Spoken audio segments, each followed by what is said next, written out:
I want to preface this episode with this. It's okay not to hire a mentor.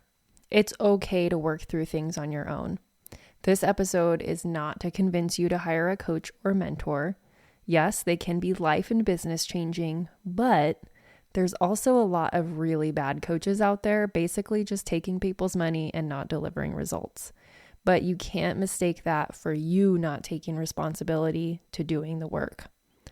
Because a coach or a mentor is just there to guide you, help you make decisions for yourself, and inspire you and hold you accountable to take action on what the plan is. You are ultimately responsible for your own success, whatever success is to you. So now that we have that out of the way, let's say you know you want to work with a coach or mentor. How do you know you have found the right coach? And how do you vet coaches or mentors to make sure they know what they're talking about? That's what we're going to be talking about today. Hey, and welcome to the Ambitious Bookkeeper Podcast. I'm Serena Shoup. I am a CPA and mom of 3, and I'm running a virtual bookkeeping business mostly from my home. You're in the right place if you're a bookkeeper, accountant, or an accounting student, and you know that your purpose is bigger than sitting in a cubicle. If you're ready to learn some actionable tips and strategies to help you start and grow a bookkeeping or accounting business, I hope you stick around. So what specifically are you looking for help or support in? That's the number one question I want you to ask yourself when you're looking for a coach or a mentor, or you see a program and you're starting to get a little FOMO about joining. Ask yourself, am I specifically looking for help in what this program is promising? Is it sales? Is it marketing, pricing, legal advice, etc.? And then ask, is it something that you need to learn yourself, or should you explore hiring or outsourcing the task completely? The next question I like to ask is, what style of coach are you looking for? Someone who can teach you skills or just offer advice? I kind of consider mentors more of a coach plus a teacher, someone who can guide you through decision making and also impart their own experience, skills, and knowledge on you and help you through technical things.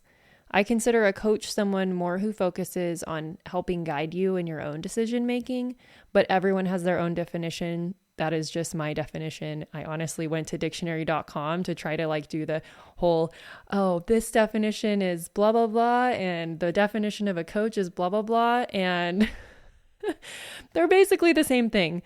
All right, so let's just move on. What style of program are you looking for? Do you learn best in a live or a group format? Do you take more action when you're being held accountable by one person or a group of people? Consider what format that fits best for you.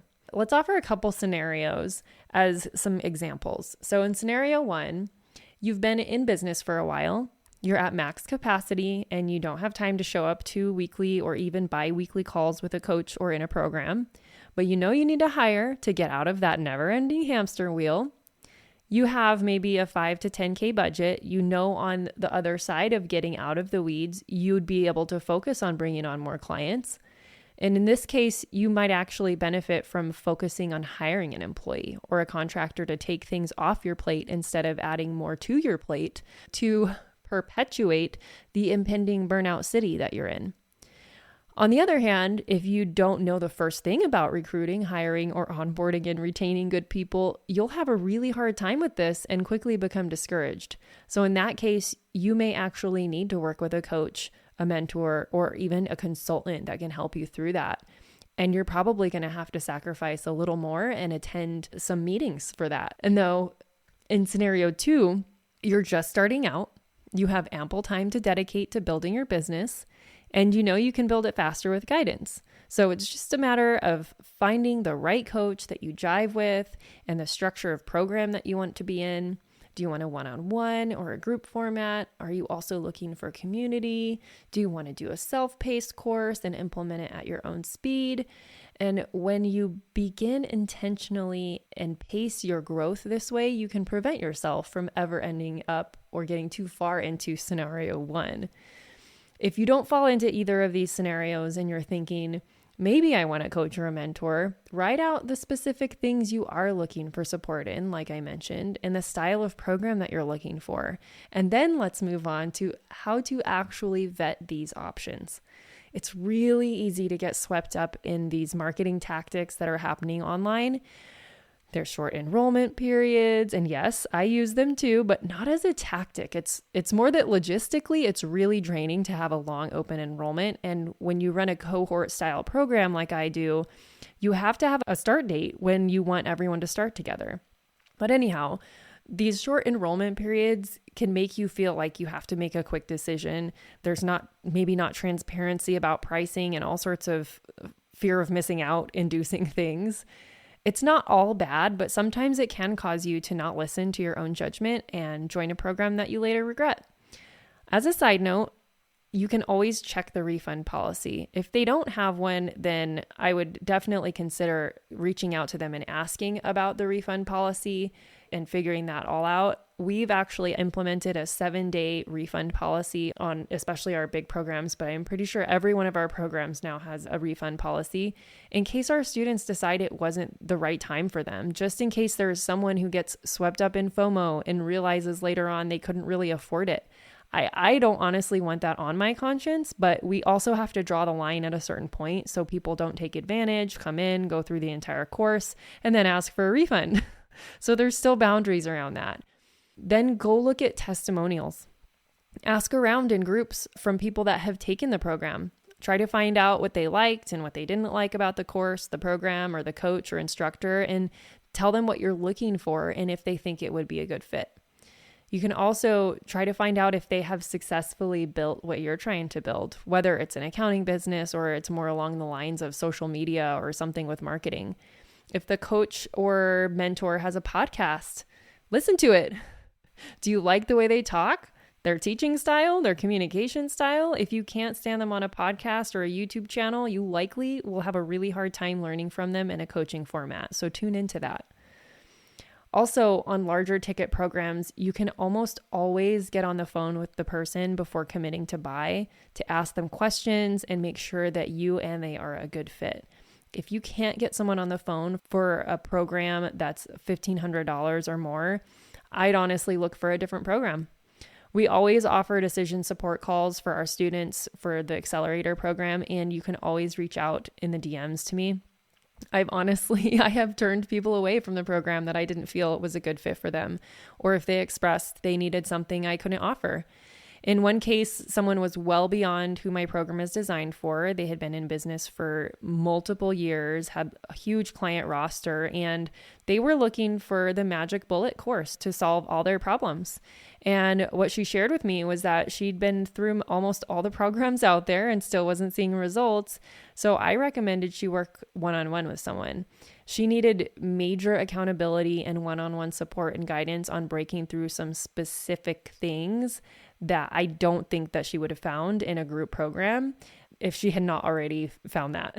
In other words, something that she clearly wasn't getting in the group format. And at that time, I wasn't offering one-on-one mentoring, and I still only do it sparingly. Then, are you looking for accountability or community? Will the program have either of these aspects built in? And how important is that for you? If you're looking for a community and an accountability, maybe a group program is more in line with what you need. So I want to know, have you ever invested in a program and regretted it later? I know I have. Although with everything, I still try to view it as a learning experience. Enrolling in courses I regretted actually allowed me to design a better experience for my own students because I knew what I didn't want to do and how I didn't want to make people feel.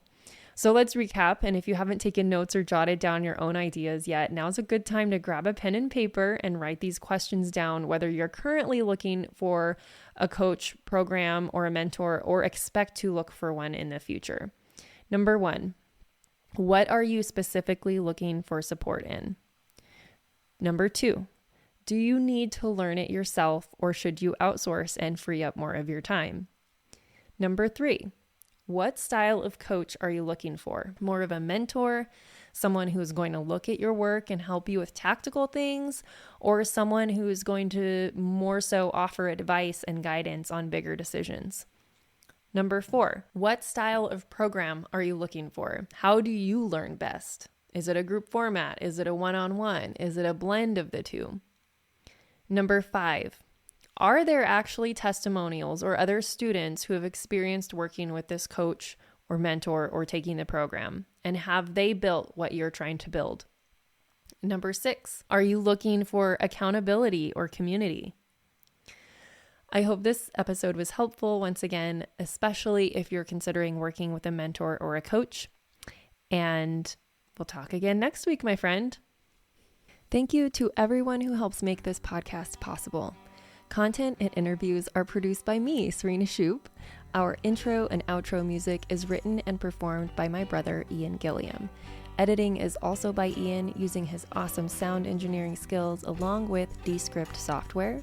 Hosting and publishing is by Buzzsprout, and you can check out the show notes for links to all of these amazing resources and resources mentioned in the episode. Embrace ambition.